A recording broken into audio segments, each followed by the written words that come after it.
back into the bloodstream thanks to the proximal tubule. You can think of the proximal tubule as the first person in a long line in a school kitchen. The kitchen is the glomerulus producing the ultrafiltrate. The first person in line is our proximal tubule, and the line is the entire collection of ducts making up the long renal tubule.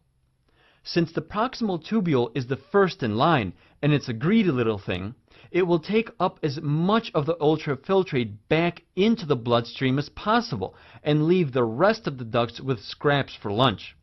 It's really easy to remember what is reabsorbed by the proximal tubule. Think of it this way.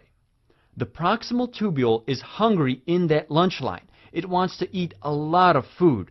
Therefore, the glucose that makes up carbs and the amino acids that make up proteins are all gobbled up.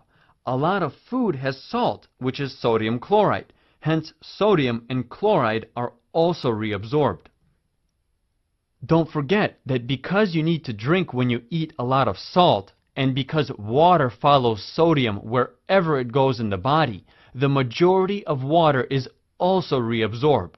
Finally, after drinking all of that water, you need to urinate or pee. Hence, urea and the two P's, potassium and phosphate, are also reabsorbed there.